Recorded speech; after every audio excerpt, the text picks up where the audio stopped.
Tonight, we're learning about the Salt Lake City firefighter who died in a tragic rafting accident. That was Captain Michael Harp, who worked for the department for 27 years. Officials say he was pinned under his raft on Thursday after it flipped along the Green River at Dinosaur National Monument in Colorado.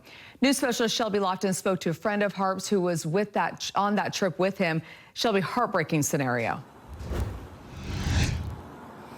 Danny and Debbie, it really is a heartbreaking story to share. I learned that Harp was with a group of about 20 people who were rafting down Green River when he got caught up in those raging waters and sadly did not survive this accident. Those who are close to him I spoke with tonight said when he wasn't fighting fires with Salt Lake City Fire Department, he was an adventure seeker, and that's how they're choosing to remember him. Salt Lake City Fire Captain Michael Harp was a beloved longtime firefighter.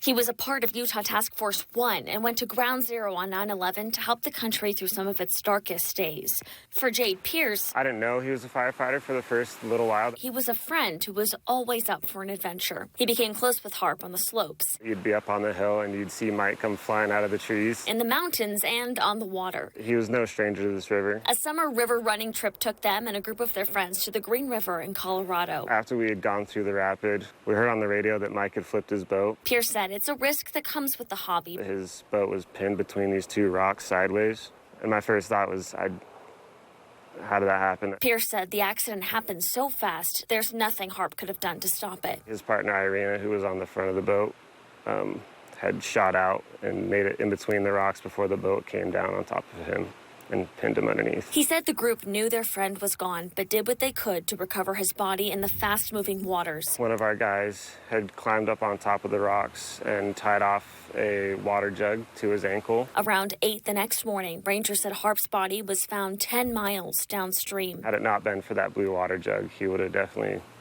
been lost. It provided a lot of closure knowing that we found him. Pierce said the group is trying to process their grief together.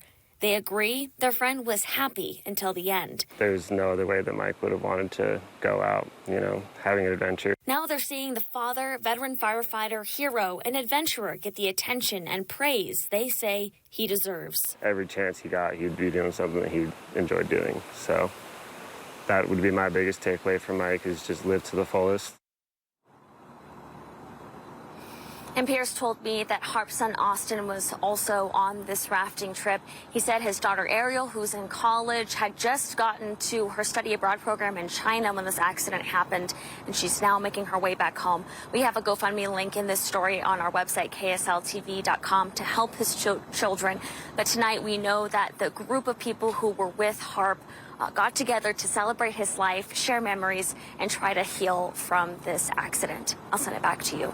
Yeah, real sad situation there. Thanks a lot, Shelby Lofton, live for us tonight.